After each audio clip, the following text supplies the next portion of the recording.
Hello दोस्तों, नमस्कार। एक बार फिर स्वागत है आपका दिव्यांश एजुकेशन चैनल में। दोस्तों, अगर चैनल पर पहली बार आए हैं तो प्लीज़ चैनल को सब्सक्राइब जरूर करें। दोस्तों, आज के इस वीडियो में हम बात करने वाले हैं प्रमुख आनुवांशिक रोगों की। दोस्तों, आनुवांशिक रोग बहुत ज़्यादा पूछे जाते हैं वर्ग 2 में। और दोस्तों, ऐसे आनुवांशिक रोग पूछे जाते हैं जो आपको कहीं भी किताबों में देखने को नहीं मिलेंगे। 2-4 नाम ही आपने सुने होंगे दोस्तों, लेकिन आपको मैं इस वीडियो में कम से कम 13 प्रकार के दोस्तों आनुवांशिक रोग बताने वाला हूं। यहाँ पर आप देख रहे हैं वर्णांधता, Down syndrome, Edward syndrome, haemophilia, Patau syndrome, thalassaemia, Klinefelter syndrome, Turner syndrome, Marfan syndrome. इस प्रकार के दोस्तों बहुत से जो आनुवांशिक विकार होते हैं और इन सभी से दोस्तों क्वेश्चन बना हुआ है वर्ग 2 में, सभी से क्वेश्चन आया हुआ है। तो दोस्तों, मैं सबसे पहले आपको क्वेश्चन भी दिखाऊंगा कि किस प्रकार से क्वेश्चन आते हैं वर्ग 2 में आनुवांशिक विकार से। दोस्तों, 2-3 प्रकार के विकार आते हैं। एक तो आता है दोस्तों आपका अधिगम डिसऑर्डर, एक दोस्तों आता है आपका अधिगम विकार, और दोस्तों एक आता है आपका एंजाइटी डिसऑर्डर यानी कि चिंता विकार। दोस्तों, एक आता है आपका चिंता विकार, और एक आता है दोस्तों आपका कौन सा, हेरिडिटी डिसऑर्डर यानी कि आनुवांशिक विकार। एक आता है दोस्तों आपका आनुवांशिक विकार। तो इस प्रकार से 3 प्रकार के डिसऑर्डर पूछे जाते हैं, एंजाइटी डिसऑर्डर, हेरिडिटी डिसऑर्डर और लर्निंग डिसऑर्डर।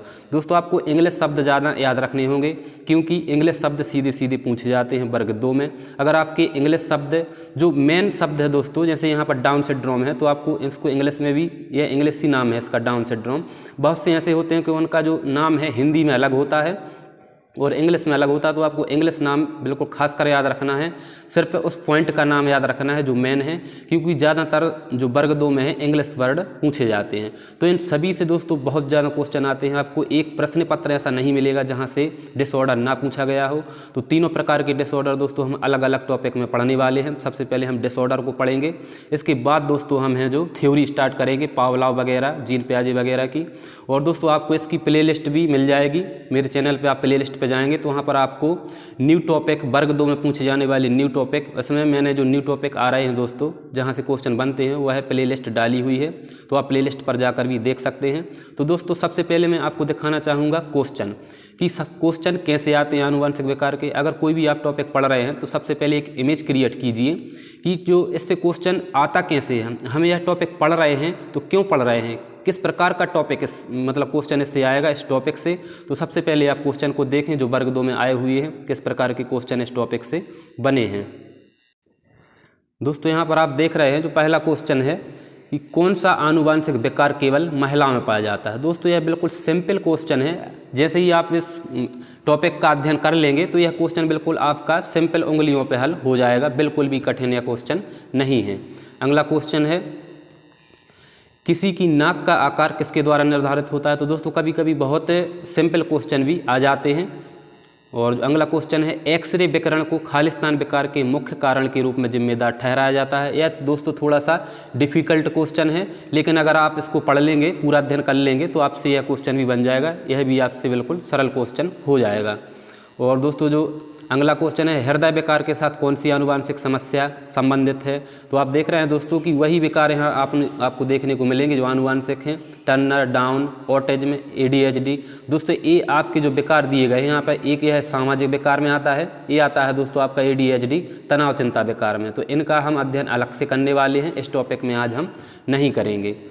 और दोस्तों, अगला क्वेश्चन है निम्नलिखित में से कौन सा विकार एक अतिरिक्त 21वें गुणसूत्र के कारण होता है। दोस्तों, ये जो आपको मैं क्वेश्चन दिखा रहा हूँ, यह क्वेश्चन सभी वर्ग 2 में आए हुए हैं, वही क्वेश्चन मैं आपको दिखा रहा हूँ। एक भी क्वेश्चन मैं बाहर से या बना के नहीं बता रहा हूँ। यही क्वेश्चन आपको वर्ग 2 के पेपर में देखने को मिले हैं, जो पिछला क्वेश्चन पेपर आया था। अगला क्वेश्चन है आनुवंशिकता की भूमिका किसी व्यक्ति के जीवन में कब से शुरू हो जाती है। तो इस प्रकार के दोस्तों क्वेश्चन आए हुए हैं, और भी क्वेश्चन आए हुए हैं। तो सबसे पहले हम अब अध्ययन करेंगे आनुवंशिक विकारों का। दोस्तों, सबसे पहले मैं आपको बता दूं कि आनुवंशिक रोग होते क्या हैं। तो दोस्तों, आनुवंशिक रोग वह होते हैं जो हमें जन्मजात मिलते हैं। दोस्तों, जो हमें जन्मजात अपने माता पिता से, दादा दादी से या उनके और पूर्वजों से जो हमें जो रोग मिलते हैं दोस्तों, वह होते हैं आनुवंशिक विकार। यानी कि जो हमें गर्भ धारण करते के समय ही जो रोग हो जाता है, जो डिसऑर्डर हो जाता है, वह होता है आनुवंशिक विकार। यानी कि जन्म के समय से, जन्म लेने के पहले भी दोस्तों यह विकार हो जाता है, इसको बोलते हैं हम आनुवंशिक विकार, हेरिडिटी डिसऑर्डर। तो दोस्तों, सबसे पहला जो डिसऑर्डर है वह है आपका वर्णांधता। इसको आप इंग्लिश में भी याद रखें दोस्तों, कलर ब्लाइंडनेस। यह आँखों से संबंधित है, यह लाल, हरे और नीले रंग से संबंधित है। इसको कलर विजन डिफिशियंसी भी कहते हैं। दोस्तों आपको यह भी याद रखना है, इसको क्या कहते हैं, कलर विजन डिफिशियंसी भी कहते हैं, वर्णांधता या कलर ब्लाइंडनेस को। यह मुख्य रूप से पुरुषों में होता है और इसकी वाहक महिलाएं होती हैं। तो दोस्तों सीधा सीधा कभी क्वेश्चन आ जाता है कि ऐसा कौन सा आनुवांशिक विकार है जिसकी वाहक महिलाएं होती हैं, तो इसमें दोस्तों आ जाएगा आपका वर्णांधता। और ऐसे बहुत से विकार हैं जिसकी वाहक महिलाएं होती हैं और पुरुषों में मुख्य रूप से पाया जाता है। दोस्तों मैं आपको एक बात बता दूं कि जो हमारे फेसबुक के संस्थापक हैं मार्क जुकरबर्ग, दोस्तों जो मार्क जुकरबर्ग हैं, आपको हैरानी होगी दोस्तों, इनको क्या है, वर्णांधता है, इनको कलर ब्लाइंडनेस है। इसी कारण इन्होंने जो फेसबुक का दोस्तों जो कलर चूज़ किया है वह सिर्फ दोस्तों वहाँ पर क्या रखा है, वहाँ पर ज़्यादा आपको नीला रंग ही दोस्तों देखने को मिलेगा। फेसबुक में पूरे में आपको हरा रंग कहीं भी नहीं दिखेगा। तो यह दोस्तों लाल, हरे और नीले रंग से संबंधित होता है। तो इसीलिए जो मार्क जुकरबर्ग हैं उन्होंने फेसबुक का जो कलर है वह नीला रखा हुआ है, क्योंकि इनको कलर ब्लाइंडनेस है। आप गूगल पर सर्च कर भी देख सकते हैं। और दोस्तों जो अगला विकार है वह है आपका डाउन सिंड्रोम। दोस्तों इसको आपको बिल्कुल ध्यान से पढ़ना है। डाउन सिंड्रोम को बहुत ज़्यादा क्वेश्चन आए हुए हैं इससे, रीट में भी क्वेश्चन आया है, सीटेट में भी आया है, वर्ग 3 में भी आया है, वर्ग 2 में भी इससे क्वेश्चन आया है। तो सबसे पहले तो आपको इसको याद रखना है कि डाउन सिंड्रोम कहाँ होता है दोस्तों, गुणसूत्र 21 के कारण यह होता है। अतिरिक्त गुणसूत्र के कारण शारीरिक और मानसिक विकास नहीं हो पाता है। इसके लक्षण क्या होते हैं दोस्तों, चपटे आकार का चेहरा, सिर और कान बहुत छोटे, गर्दन बहुत छोटी, फैली हुई जीभ, दोस्तों फैली हुई जीभ होती है, मांसपेशियां कमजोर आदि लक्षण होते हैं। यह कोशिका विभाजन में त्रुटि के कारण होता है। तो दोस्तों यह किससे होता है, कोशिका विभाजन में त्रुटि के कारण यह रोग होता है, डाउन सिंड्रोम। तो आपको यहाँ पर 2-3 बातें हैं जो बिल्कुल मुख्य याद रखनी है कि सबसे पहले तो यह गुणसूत्र 21 के कारण होता है। इसको ट्राइसोमी 21 के नाम से भी बोलते हैं। तो यहाँ पर आपको याद रखना है गुणसूत्र 21। और इसके बाद में इसके लक्षण दोस्तों याद रखना है आपको, बहुत छोटे कान होते हैं, गर्दन बहुत छोटी होती, फैली हुई जीभ, मांसपेशियों में कमजोरी आदि के कारण दोस्तों यह होता है। और इसमें दोस्तों आपको याद रखना है जो मंगोलिज्म होता है दोस्तों, मंगोलिज्म, तो दोस्तों मंगोलिज्म में जो बालक होता है उसमें भी यह जिम्मेदार होता है डाउन सिंड्रोम। और दोस्तों कोशिका विभाजन में त्रुटि के कारण यह होता है ट्राइसोमी 21 यानी कि गुणसूत्र 21 के कारण डाउन सिंड्रोम होता है। और दोस्तों जो अगला विकार है वह है एडवर्डस सिंड्रोम। यहाँ पर दोस्तों आपको याद रखना है सिर्फ कि 18वें क्रोमोसोम्स की वजह से यह होता है, 21वें की वजह से होता है दोस्तों आपका डाउन सिंड्रोम। एडवर्ड सिंड्रोम होता है 18वें क्रोमोसोम्स की वजह से। और दोस्तों अगला है जो है हीमोफीलिया। दोस्तों यह भी एक आनुवांशिक विकार है। इसमें रक्त का थक्का नहीं जमता है। इसे ब्लीडर रोग या शाही रोग या क्रिसमस रोग भी कहते हैं।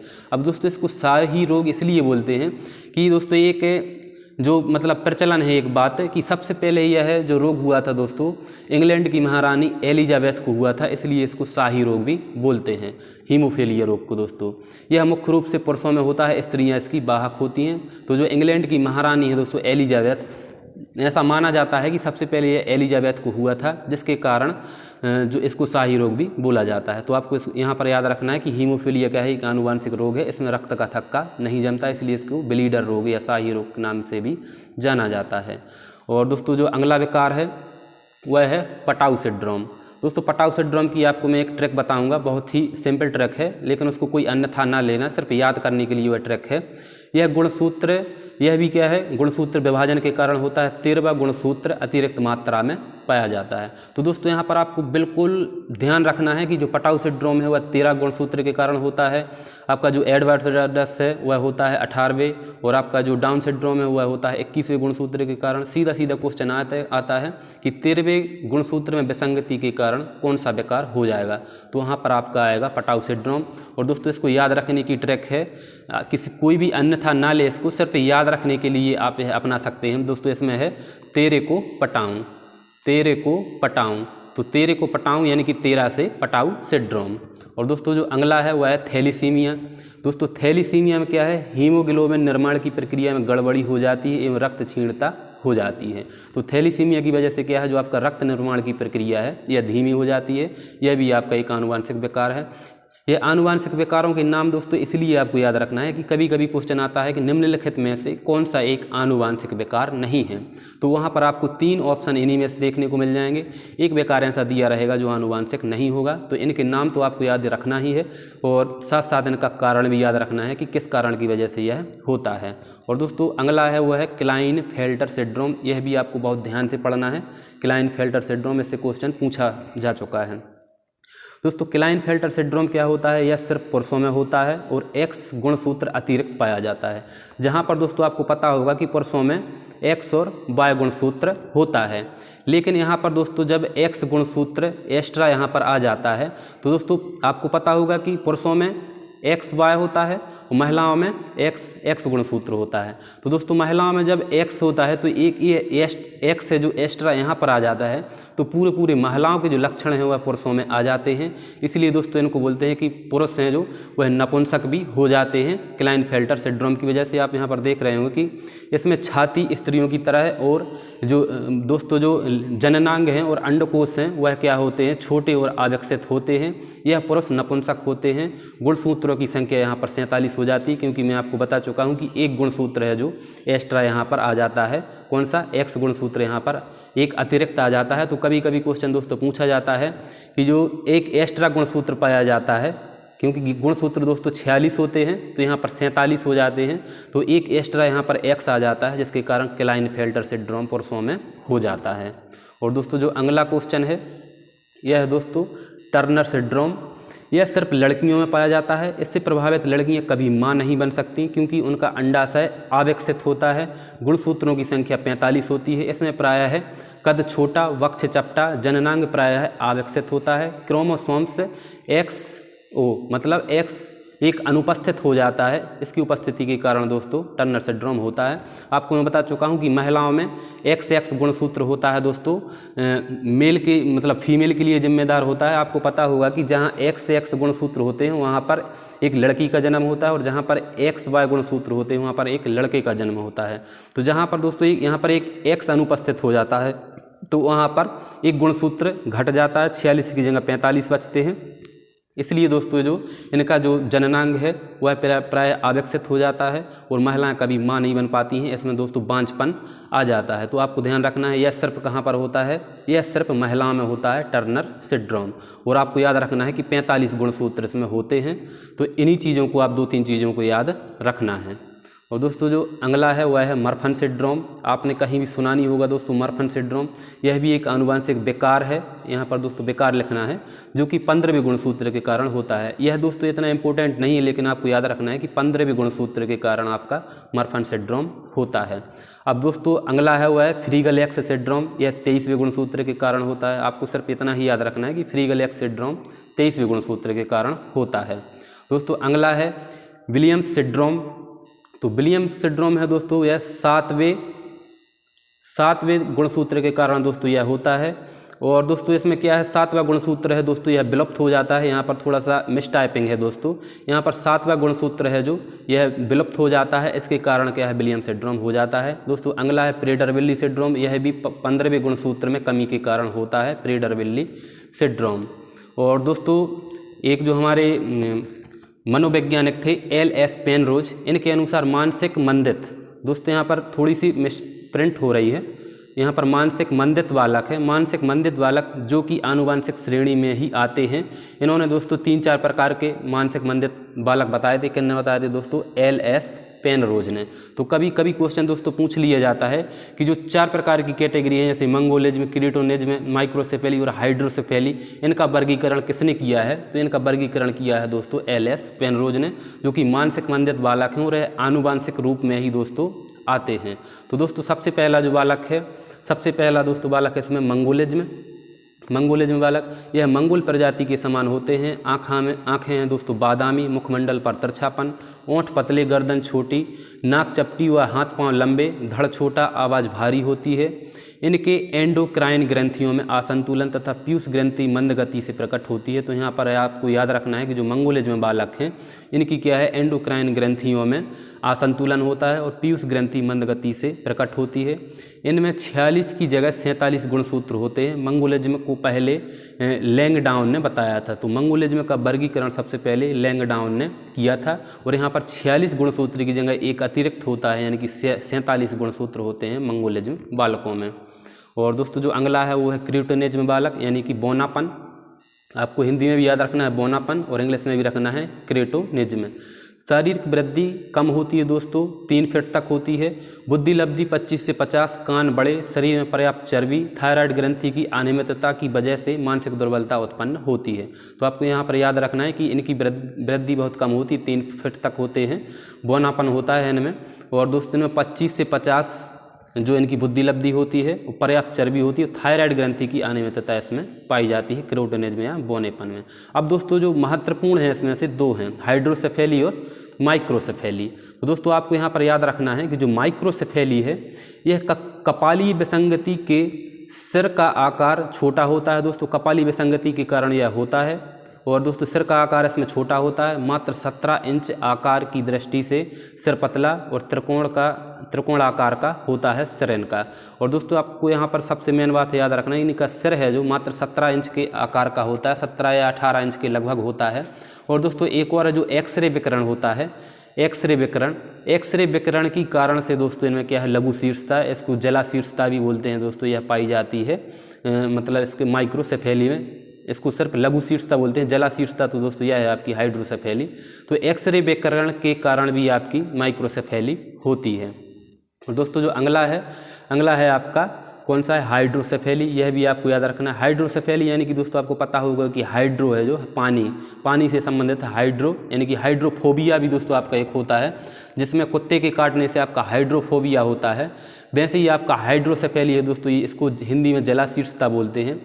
तो हाइड्रोसेफेली के दोस्तों कारण क्या होता है कि इनका सिर बहुत ज़्यादा बड़ा हो जाता है, और सिर में ज़्यादातर पानी की मात्रा बढ़ जाती है, जिसके कारण इनका सिर है जो अत्यधिक बड़ा हो जाता है, लगभग 28 इंच तक का इनका सिर हो जाता है।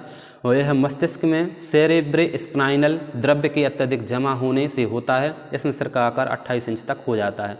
तो आपको याद रखना है जहाँ माइक्रोसेफेली आए, जहाँ पर दोस्तों आपका क्या आए, माइक्रोसेफेली। तो माइक्रोसेफेली में दोस्तों आपको याद रखना है कि माइक्रो यानी कि छोटा, यानी कि सिर छोटा होता है 17 इंच का। और जहाँ पर हाइड्रोसेफेली है, हाइड्रो यानी कि पानी, यानी कि जहाँ पर सिर में पानी जमा हो जाता है, तो यहाँ पर सिर का आकार बड़ा हो जाता है, यानी कि यहाँ पर लगभग 28 इंच सिर हो जाता है हाइड्रोसेफेली में। और दोस्तों जो एक सबसे इम्पोर्टेंट और है फेनिलकेटोनुरिया।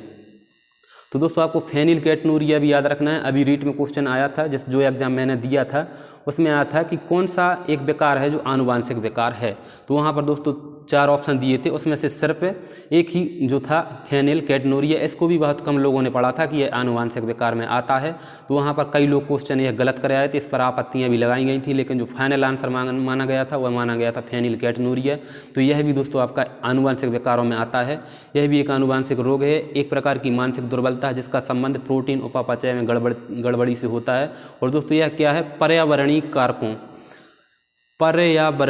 कारकों से दोस्तों यह क्या है, ठीक किया जा सकता है। यानी कि अच्छा पर्यावरण, अच्छा वातावरण देकर भी फेनिलकेटोनुरिया को दोस्तों ठीक किया जा सकता है। तो आपको यह पॉइंट भी नोट करना है कि पर्यावरणीय कारकों की वजह से इसमें सुधार किया जा सकता है और इसको थोड़ा कम किया जा सकता है फेनिलकेटोनुरिया को, लेकिन यह आता आपका आनुवांशिक विकार में ही है। तो दोस्तों आपको मैं एक बार फिर से बता दूं कि यहाँ पर जो आपको इम्पोर्टेंट है वह आपको याद रखना है।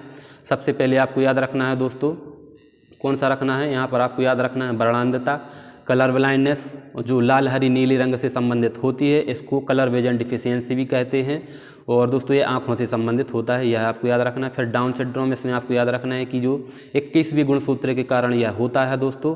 और इसमें एक चीज़ और आपको याद रखना है कि यह कोशिका विभाजन में त्रुटि के कारण होता है। और दोस्तों अगला है जो एडवर्डर सिंड्रोम, इतना इंपॉर्टेंट नहीं है, लेकिन आपको यहाँ पर हीमोफीलिया याद रखना है। हीमोफीलिया, इसको शाही या ब्लीडर रोग भी बोलते हैं। सबसे पहले महारानी एलिजाबेथ को हुआ था, इस कारण इसको शाही रोग बोलते हैं। इसके बाद दोस्तों आपको याद रखना है पटाऊ सिंड्रोम, यानी कि तेरे को पटाऊँ, यानी कि 13वें गुणसूत्र के कारण पटाऊ सिंड्रोम होता है। फिर आपके बाद इसके बाद आपको याद रखना है थैलीसीमिया हीमोग्लोबिन की निर्माण की प्रक्रिया में गड़बड़ी हो जाती है, रक्त अल्प मात्रा में पाया जाता है। फिर इसके बाद जो इम्पोर्टेंट है टर्नर सिंड्रोम और क्लाइनफेल्टर सिंड्रोम। क्लाइनफेल्टर सिंड्रोम दोस्तों पुरुषों में होता है, एक अतिरिक्त एक्स गुणसूत्र इसमें जुड़ जाता है, एक्स एक्स वाई यहाँ पर हो जाते हैं, जिसके कारण इनमें क्या है महिलाओं के लक्षण आ जाते हैं और नपुंसकता इनमें पाई जाती है। और दोस्तों जो अगला है आपको यहाँ पर याद रखना है टर्नर सिंड्रोम। टर्नर सिंड्रोम दोस्तों सिर्फ महिलाओं में होता है, इसमें एक एक्स अनुपस्थित पाया जाता है, जिसके कारण इनमें गुणसूत्र हैं 45 होते हैं और यह सिर्फ महिलाओं में होता है। और इनमें क्या है महिलाओं में माँ बनने की क्षमता नहीं होती है, यह यहाँ पर क्या है बांझपन आ जाता है। और दूसरा दोस्तों आपको मरफन सिंड्रोम इतना इम्पोर्टेंट नहीं है, लेकिन आपको पढ़ना है क्योंकि क्वेश्चन आजकल पीईबी कहीं से भी पूछ लेता है। और यहाँ पर दोस्तों फिर आपको यहाँ पर ये दोनों याद रखने हैं, कौन से, माइक्रोसेफेली और हाइड्रोसेफेली। ये दोस्तों मैंने इंपॉर्टेंट चीज़ें बताई हैं, इनसे क्वेश्चन बहुत ज़्यादा आए हुए हैं। तो दोस्तों अब हम क्वेश्चनों को देखेंगे किस प्रकार से क्वेश्चन आए थे। अब आपसे क्वेश्चन सभी बन जाएंगे। दोस्तों आप लोगों को लग रहा होगा कि वीडियो थोड़ा सा लंबा रहता है, लेकिन दोस्तों लंबा वीडियो मैं इसलिए बना रहा हूँ कि एक ही वीडियो में आपके उससे क्वेश्चन भी कंप्लीट हो जाएंगे और सभी प्रकार के आपकी डिटेल्स भी कंप्लीट हो जाएगी। इस प्रकार का वीडियो आपको कहीं भी नहीं मिलेगा यूट्यूब में कि क्वेश्चन भी मिल जाएँ और थ्योरी भी मिल जाएँ। और दोस्तों यह वह क्वेश्चन मैं पढ़ा रहा हूँ, एक भी क्वेश्चन अलग से आपको यहाँ पर नहीं दिखेगा, सिर्फ और सिर्फ वही क्वेश्चन मैं ला रहा हूँ जो क्वेश्चन आपके वर्ग 2 में पूछे जा चुके हैं। तो यहाँ पर दोस्तों है कौन सा आनुवांशिक विकार केवल महिलाओं में पाया जाता है। तो दोस्तों आप अगर पढ़ चुके होंगे अच्छे से ध्यान से तो आपको पता होगा कि फेनिलकेटोनुरिया तो दोस्तों क्या है, एक आनुवांशिक विकार तो है, यह पर्यावरणीय कारणों से ठीक किया जा सकता है, यह सिर्फ महिला में नहीं, यह महिला पुरुष सभी में हो सकता है। अब टर्नर सिंड्रोम या डाउन सिंड्रोम या क्लाइनफेल्टर सिंड्रोम, तो क्लाइनफेल्टर सिंड्रोम में दोस्तों मैं बता चुका हूँ कि यहाँ पर एक्स गुणसूत्र अलग मतलब एक्स्ट्रा पाया जाता है पुरुषों में, एक्स एक्स वाई गुणसूत्र हो जाते हैं क्लाइनफेल्टर सिंड्रोम में, यह पाया जाता है पुरुषों में। और डाउन सिंड्रोम तो दोस्तों सभी हो सकता है, महिला में भी हो सकता है, पुरुषों में भी हो सकता है। तो यहाँ पर दोस्तों यह 21वें गुणसूत्र के कारण होता है डाउन सिंड्रोम। और दोस्तों आपका जो टर्नर सिंड्रोम है यह सिर्फ दोस्तों होता है आपका महिला में, तो आपका सही आंसर हो जाएगा टर्नर सिंड्रोम, क्योंकि इसमें एक एक्स गुणसूत्र वह अनुपस्थित हो जाता है, एक एक्स गुणसूत्र, तो यहाँ पर गुणसूत्रों की जो संख्या है वह 45 बचती है। तो आपका आंसर हो जाएगा कि केवल महिला में पाया जाने वाला है आपका टर्नर सिंड्रोम। और नेक्स्ट क्वेश्चन है दोस्तों, किसी की नाक का आकार किसके द्वारा निर्धारित होता है। दोस्तों बिल्कुल सिंपल क्वेश्चन है कि अगर किसी की नाक, कान, कद, रंग, रूप किससे निर्धारित होते हैं, सीधे सीधे कि हेरिडिटी यानी कि आनुवांशिकता से निर्धारित होते हैं। और दोस्तों नेक्स्ट क्वेश्चन है, एक्सरे विकिरण को खालिस्तान विकार के मुख्य कारण के रूप में जिम्मेदार ठहराया जाता है। तो दोस्तों मैं आपको बता चुका हूँ थ्योरी में कि जो मंगोलिज्म बालक हैं इनकी तो पहचान अलग है, यहाँ पर यह बादामी आँखें होती हैं, इनकी कद छोटा होता है और इनके हैं दोस्तों मुखमंडल पर तिरछापन होता है। और बोनापन है दोस्तों क्रीटिनिज्म, इनका भी कद छोटा होता है, लगभग 3 फीट का होता है इनका कद, तो यहाँ पर क्रीटिनिज्म ही नहीं होगा। यहाँ पर आप दोस्तों 2 ऑप्शन है, हाइड्रोसेफेली या माइक्रोसेफेली। तो दोस्तों आपको यहाँ पर रखना है लघु शीर्षता यानी कि माइक्रोसेफेली। दोस्तों एक्सरे विकिरण के कारण यहाँ पर क्या होता है आपका माइक्रोसेफेली हो जाता है यानी कि लघु शीर्षता। एक्सरे विकिरण के कारण कौन सा होता है दोस्तों, किसको जिम्मेदार ठहराया जाता है, माइक्रोसेफेली के लिए। और हाइड्रोसेफेली में दोस्तों पानी की अत्यधिक यहाँ पर क्या है मात्रा हो जाती है सिर में, तो यहाँ पर सिर का आकार लगभग 28 इंच के आसपास हो जाता है। हाइड्रो से आपको याद रखना है यहाँ पर पानी अधिक हो जाता है सिर में। और यहाँ पर दोस्तों आपको माइक्रोसेफेली से याद रखना है कि 17 इंच का सिर का आकार यहाँ पर होता है और एक्सरे विकिरण के कारण भी यह हो सकता है माइक्रोसेफेली। नेक्स्ट क्वेश्चन,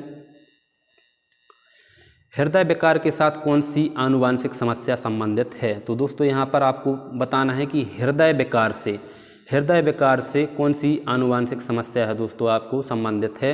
तो यहाँ पर Turner syndrome, down syndrome, autism या ADHD। दोस्तों ADHD आपको मैं अलग से पढ़ाऊंगा, इसका होता है दोस्तों फुल फॉर्म ADHD का फुल फॉर्म होता है दोस्तों attention deficiency hyper activity disorder, यानी कि अति सक्रिय तनाव विकार होता है दोस्तों यहाँ पर। तो आपको इसका याद रखना है attention deficiency hyper activity disorder.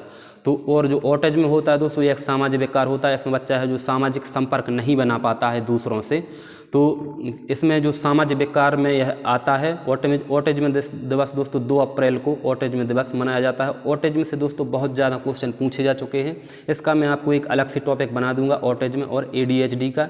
लेकिन यह मुख्य रूप से सामाजिक विकार के रूप में आता है। बच्चा दूसरों से बातें नहीं कर पाता है, सामाजिक संपर्क नहीं बना पाता है, एक ही चीज़ को दोहराता रहता है।